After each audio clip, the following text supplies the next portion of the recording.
ഒരു മടിയുമില്ലാതെ. കാരണം ഇലക്ഷൻ ജയിക്കാൻ വികസനമല്ല വേണ്ടത്. ബട്ടൺ സൂരി ഇട്ടുകൊടുക്കുക സംസാരിക്കുമ്പോൾ. തോളിക്കൂടെ കൈയിടുക, അവിടെ പോവുക, തമാശ പറയുക,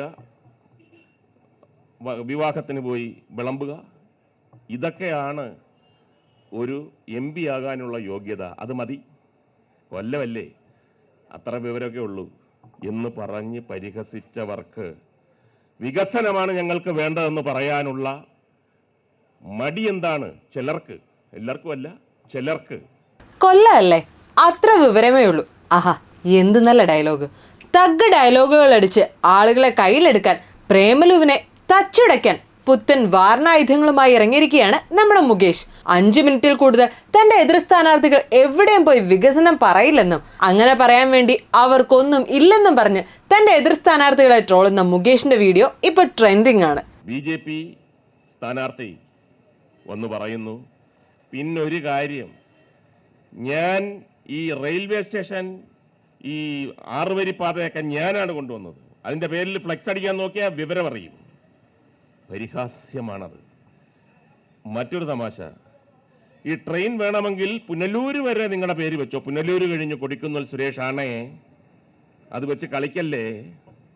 ഇതൊക്കെ എന്താണ് നടക്കുന്നത്? ഇവിടെ 1748 കോടി രൂപയുടെ കൊല്ലം മണ്ഡലത്തിൽ മാത്രം നമ്മൾ കാണിച്ചു കൊടുക്കുമ്പോൾ ഏതോ കാലത്ത് എങ്ങനെയോ വരുന്നത് ഏതോ തരത്തിൽ ഉള്ള വികസനങ്ങൾ അങ്ങനെയാണ്, ഇതെൻ്റെതാണ് ആയേക്കും. അതാണ് മുഖ്യമന്ത്രി ഇവിടെ ചവറയിൽ വന്ന് പ്രസംഗിച്ചത്. UDF എന്ന് പറഞ്ഞു കഴിഞ്ഞാൽ വന്നേക്കും പോയേക്കും, നിന്നേക്കും, ചിലപ്പോൾ ഭക്ഷണം കഴിച്ചേക്കും, ചിലപ്പോൾ കഴിക്കാതെ പോയേക്കും. ഒന്നിനും ഒരു ഉറപ്പില്ല പോലും. ഒരു സ്ഥലത്ത് 5 മിനിറ്റ് കൂടുതൽ നിൽക്കില്ല 2 സ്ഥാനാർത്ഥികളും. 5 മിനിറ്റ് കഴിഞ്ഞ് വോട്ടഭ്യർത്ഥന വെച്ച് കഴിഞ്ഞാൽ അപ്പോൾ പോവുകയാണ്. കാര്യം നിന്ന് കഴിഞ്ഞാൽ ചോദ്യം വരും. അവിടെ ചോദിച്ച ചോദ്യത്തിൻ്റെ 100 ഇരട്ടി ചോദ്യങ്ങൾ ഇങ്ങോട്ട് വരും. ഇതെല്ലാം ഓർമ്മപ്പെടുത്തലാണ്. അബദ്ധം വരരുത്. ഇവിടെ കേരളം പിടിച്ചടക്കും. കേരളത്തിൻ്റെ സംസ്കാരം മാറ്റും, പേര് മാറ്റും. പേര് മാറ്റി തുടങ്ങിക്കഴിഞ്ഞു. ജയിച്ചില്ല, ഇലക്ഷൻ ആയില്ല. സുൽത്താൻ ബത്തേരിയുടെ പേര് മാറ്റിക്കഴിഞ്ഞു. അപ്പോൾ ഇവിടെയൊക്കെ മാറ്റുമെന്നും സംസ്കാരം മാറ്റുമെന്നൊക്കെ പറയുന്നത് ചിലപ്പോൾ നടന്നെന്ന് വരാം. രാത്രി ഉറങ്ങുമ്പോൾ UDF, ഉണരുമ്പോൾ BJP. ആഹാ, എത്ര ഭംഗിയുള്ള ആചാരങ്ങളല്ലേ. ഇത് പറഞ്ഞത് ഞാനല്ല കേട്ടോ, നമ്മുടെ മുകേഷ് ഏട്ടൻ തന്നെയാണ്. പിന്നെ മുകേഷ് ഏട്ടാ, നമ്മുടെ ഇലക്ഷൻ സർവേയുടെ റിസൾട്ട് കണ്ടിരുന്നോ? മുകേഷ് ഏട്ടൻ അല്പം താഴെയാണെന്ന് കേട്ടത്. ഇതൊക്കെ കണ്ടിട്ടും എന്താ ഇത്ര കോൺഫിഡൻസ്? എനിക്ക് ഏറ്റവും വലിയ ആത്മവിശ്വാസം തരുന്നതെന്ന് പറഞ്ഞു കഴിഞ്ഞാൽ ഈ ശതമാന കണക്കാണ്. കഴിഞ്ഞ പ്രാവശ്യം ഞാനിവിടെ തോപ്പിയിടുവെന്നും ഇവിടെ എതിർ സ്ഥാനാർത്ഥി ഏതോ ഒരു മന്ത്രിസ്ഥാനം വനിതകൾക്ക് പ്രാധാന്യം കൊടുക്കണ്ടേ, അപ്പം കൊല്ലത്തുനിന്ന് ഒരു വനിതയായിക്കോട്ടെ, ഇതെല്ലാം ഞാൻ കണ്ടുകൊണ്ടിരിക്കുകയാണ് TV-യിൽ. അതെൻ്റെ ഭാഗ്യമാണ്, ആ ആത്മവിശ്വാസമാണ്. നിങ്ങൾ അങ്ങനെ ഒരെണ്ണം വരുമോ വരുത്തില്ലയോ എന്ന് പേടിച്ചിരിക്കുകയായിരുന്നു. ഇപ്പോൾ അങ്ങനെ ഒരെണ്ണം വന്നപ്പോഴത്തേക്ക് ഡെഫിനറ്റ് ഞാൻ ജയിച്ചു കഴിഞ്ഞു. അഭിപ്രായ സർവേകളിലൊന്നും വിശ്വസിക്കുന്നില്ലേ? എങ്ങനെയാണ് ഓരോരുത്തരെ പോയി സർവേ ചെയ്യുമോ നിങ്ങൾ? അഭിപ്രായ സർവേകൾ കൃത്രിമത്വമായിപ്പോയി. അല്ലെങ്കിൽ ഓരോ സ്ഥലം ഞങ്ങൾ എത്രയോ പേര് അങ്ങനെ ചെയ്യുന്നുണ്ട്, നിഷ്പക്ഷമായിട്ട് ചെയ്യുന്നുണ്ട്. ഇത് നിഷ്പക്ഷമല്ല. ഓരോ പ്രാവശ്യം പൊളിഞ്ഞുകൊണ്ടിരിക്കുകയല്ലേ. കഴിഞ്ഞ പ്രാവശ്യവും എല്ലാ പ്രാവശ്യവും ഇങ്ങനെ പൊളിഞ്ഞ് ഒരു തരത്തിലും നമുക്ക് എന്തെങ്കിലും ഒരു അടുപ്പം വരാത്ത തരത്തിൽ വരുമ്പോഴത്തേക്ക് നമുക്ക് ആത്മവിശ്വാസം വരും. അത് പോയിന്റ്. മുകേഷ് ഏട്ടന് മാത്രമല്ല, നമ്മുടെ സുരേന്ദ്രേട്ടനും പറയുന്നത് കേട്ടു, ഈ സർവേയിലൊന്നും ഒരു വിശ്വാസം ഇല്ലെന്ന്.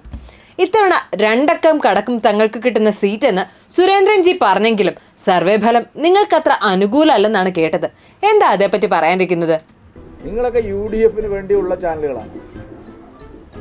UDF-ൽ നിങ്ങൾക്ക് എന്തോ കാര്യമായിട്ട് കിട്ടുന്നുണ്ടെന്ന് തോന്നുന്നു. എന്തിനാണ് നിങ്ങൾ ഈ വ്യാജ സർവേകൾ? ആഹാ, എങ്ങനെ ഇരിക്കുന്നു ഇപ്പൊ ചോദിച്ചു നമ്മൾ ആരായി? ഒരു ട്രെയിൻ ടിക്കറ്റ് പോലും എടുക്കാൻ കാശില്ലാതിരിക്കുന്ന UDF-കാരാ ഞങ്ങൾക്ക് കാര്യമായിട്ട് ഇങ്ങ് കൊണ്ടുവരുന്നത്. അല്ല, ദേശീയ തലത്തിൽ 400 സീറ്റ് BJP-ക്ക് കിട്ടാൻ സാധ്യതയുണ്ടെന്നും സർവേ ഫലം കണ്ടല്ലോ. അപ്പോൾ ഈ സർവേ ഒന്നും വിശ്വസിക്കാൻ പറ്റില്ലെന്നാണോ ജി പറയുന്നത്? എന്റെ കിട്ടുന്ന യാഥാർത്ഥ്യമാണ്. ആ അല്ല, കിട്ടുന്ന യാഥാർത്ഥ്യമാണ്. അല്ലെന്ന്, അത് യാഥാർത്ഥ്യത്തിലുള്ള സർവേ ആണ്. 400 സീറ്റ് പിടിക്കോ ഒന്നില് അല്ലല്ല. ഇതിനെയാണോ അപ്പൊ 2 വെള്ളത്തിൽ കാല് വയ്ക്കുക എന്ന് പറയുന്നത്? എന്തായാലും ഇതേപ്പറ്റി പറയാൻ ആപ്റ്റായ ഒരാളുണ്ട്, നമ്മുടെ സ്വന്തം മുഖ്യനാണ് ഇതേപ്പറ്റി പറയാനുള്ളത്.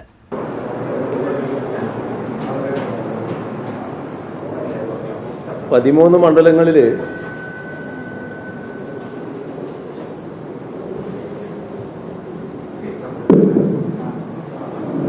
പിന്നെ ശബ്ദമില്ല.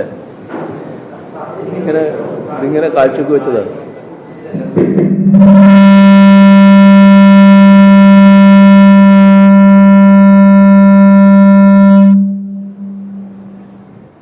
എല്ലാവരുടെയും ഞാൻ വന്നിരുന്നാലാണ് ഇതിൻ്റെ ഒരു ഓപ്പറേഷൻ. അപ്പൊ നിങ്ങൾക്കൊരു വാർത്തയായി.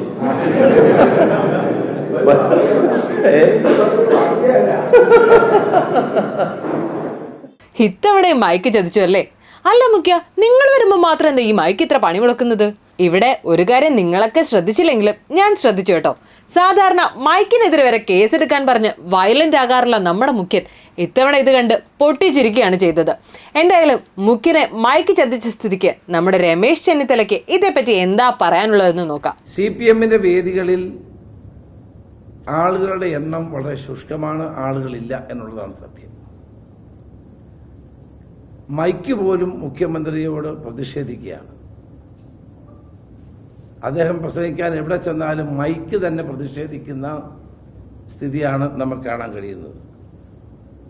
മുഖ്യമന്ത്രി പ്രസംഗിക്കാൻ തുടങ്ങുമ്പോൾ മൈക്ക് പ്രതിഷേധിക്കുന്നു. ഒരിടത്തല്ല, ഇന്ന് തൃശ്ശൂരിലും പ്രതിഷേധിച്ചു. അപ്പം അതൊരു ഫിനോമിനനായി മാറിയിരിക്കുകയാണ്. മൈക്കിന് പോലും മുഖ്യമന്ത്രിയോടുള്ള പ്രതിഷേധം വളരെ ശക്തമാണ്. ചിലപ്പോൾ അദ്ദേഹം തന്നെ മൈക്ക് ഒടിച്ചിടും. അത് കണ്ട് ഘടകകക്ഷി നേതാക്കന്മാർ ചെന്ന് മൈക്ക് നന്നാക്കും. ഇപ്പം ജോസ് കെ മാണിക്കുള്ള ഏക ജോലി ഇപ്പം അതാണ്, മൈക്ക് നന്നാക്കുക എന്നുള്ളതാണ്. എന്തായാലും മുഖ്യനും മൈക്കും തമ്മിലുള്ള ആത്മബന്ധം തുടങ്ങിയിട്ട് നാള് കുറച്ചായി. ഇവിടുത്തെ തെരഞ്ഞെടുപ്പ് ഇങ്ങനെയാണെങ്കിൽ തമിഴ്നാട്ടിലെ വോട്ട് തരാൻ അല്പം വെറൈറ്റിയാണ് കേട്ടോ. വീടുകളിൽ പോയി ചായ കുടിക്കുക, ദോശ ചുട്ടു കൊടുക്കുക, വട ഉണ്ടാക്കുക, പാനിപൂരി ഉണ്ടാക്കി കൊടുക്കുക, സ്വന്തമായിട്ട് എടുത്ത് കഴിക്കുക തുടങ്ങി വീട്ടുകാരായെങ്ങ് മാറുകയാണ് അവിടെ സ്ഥാനാർത്ഥികൾ.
അങ്ങനെ തീറ്റി, കുടി, ഡാൻസ് തുടങ്ങിയ സ്ഥാനാർത്ഥികൾ അവിടെയും പൊടിപൊടിക്കുകയാണ്.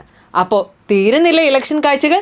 ഇനിയും ചൂടാറും കാഴ്ചകൾ കാണാം. കാത്തിരിക്കാം, കണ്ടുമുട്ടാം ഒരു പിടി നല്ല ബൈറ്റുകളുമായി.